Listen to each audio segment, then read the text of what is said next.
What do you have to say for those different polar opposites? Like, how do you come together and you're just like, okay, let's just be on the same page here?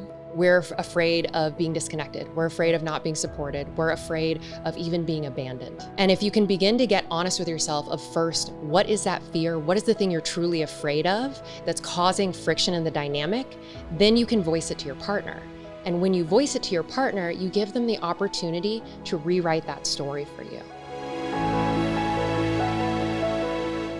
Hey everybody, welcome to the Women Unlocking Wealth podcast. I'm your host, Danielle Thompson. I'm here with the amazing Melissa Nanavati. She is an amazing relationship architect for high performers, a best-selling author, and a keynote speaker. Welcome. I'm so happy to have you here. Truly honored to be here with you today. Awesome. So tell me a little bit more about yourself.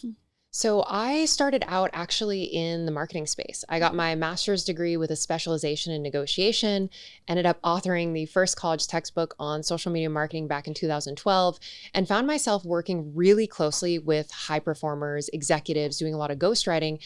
And in that process, learning so much actually about their intimate relationships and their love lives. And this has always been a passion of mine to really understand the science of human connection. I was also extremely passionate about biohacking, neuroscience, biology. And so when I first got together with my husband, who was training to be the first person to ski solo across Antarctica, we had to raise $1.1 million. We spent months apart, traveled for 80% of the year for his training, all while running two different businesses. Wow. And what we discovered was we were getting more questions about how are we making our relationship work versus even his expedition. And this was true when we got interviewed by the Economic Times, the Times of India. They all wanted to know, how did we make our relationship the most peaceful part of our lives through all of these challenges?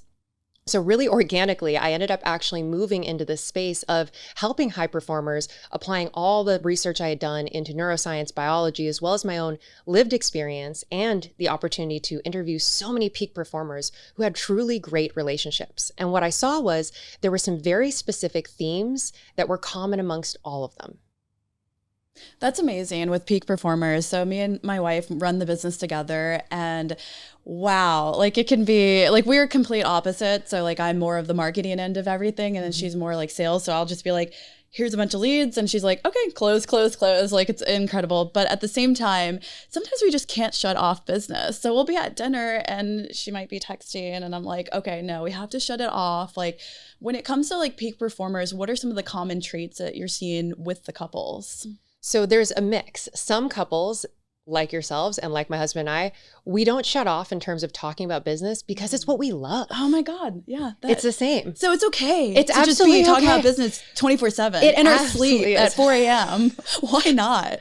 Absolutely. As long as you're also present with each other. Right. And making opportunities to have specific date nights and to really be present and having the type of routines where you both still feel loved, supported, and seen, not only for your roles within the business, but for what you're doing to support each other. And that's where I always recommend to people that you do something what I like to call an evening gratitude ritual, which is you take 5 minutes, regardless of whether you're together or if you have to do this over the phone and you're not necessarily in the same room at the same time, to express gratitude for everything your partner did for you that day.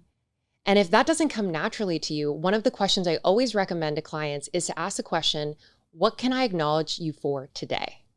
And what that does, it invites the other person to actually tell you the things that they did for you that day. And then your goal is to respond with, thank you for taking out the trash, picking up the kids, whatever those things are. Because what we find is that when we start to proactively acknowledge each other, you orient yourself towards the positive. And that's when you really begin to look for the things, what is my partner doing well and doing for me?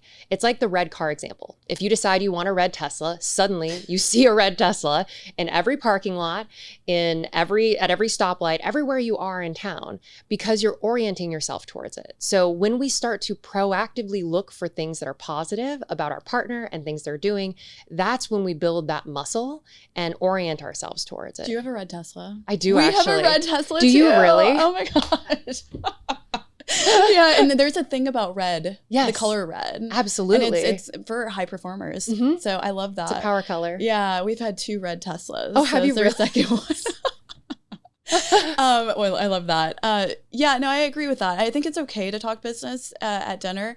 I also think that there's also like low value activities. So I don't expect my partner taking out the trash and doing dishes and doing laundry. Like we can hire people to do that. 100%. There's just certain things that I think when you enter marriage that people expect, like, oh, this person needs to do the dishes, this person needs to do that. But like, why? Like, you don't always have to do that as a high performer. Absolutely. And it depends on which stage people are at in their business and in their comfort level. Because I found that actually some people find a lot of relief in home organization. So that's why I always offer that is, yes, you can outsource those things because they are low value activities and they drain your energy in other places, but not if that's something you find peaceful. Oh, so I think it's individual to each person and to each couple. Yeah. I think especially when you first get together, maybe your partner is in a position or where they can actually afford to do that, or it doesn't feel quite aligned yet. So as your relationship evolves, I think you can up level your focus, your energy, time, and effort. But early on, being able to effectively discuss these things and add a little bit of play and humor is what really softens the experience. Yeah. I mean, we've ran a business for about 13 plus years. And so we've had very little conflict, but as we've been scaling, we'll have different like disagreements here and there. Like, oh, we should go this direction. We should have an event. We should do that. And so we have minor conflicts there, but for the most part, like it's peaceful. Like it's very peaceful. We have a lot of fun together. What do you say though, when it comes to a point, and I'm not saying our relationship, but points where there is miscommunication or maybe the other partner is not listening properly, or like what do you say about that? I think that there's a couple of things. First is that usually we are not present. There's really kind of 4 core pillars, I think, that make for really high performing relationships.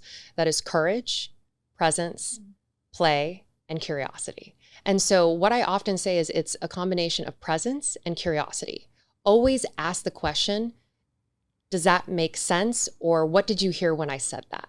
These are 2 ways to get clarity of making sure that not necessarily that they're listening, but they're hearing it the way that it's intended.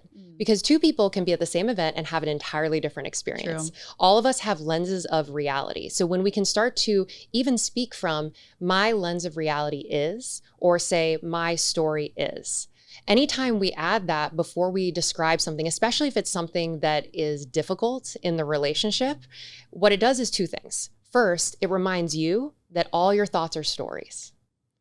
They are stories, and that means they can be rewritten. It also invites your partner in and gives them the opportunity to actually shift that story for you.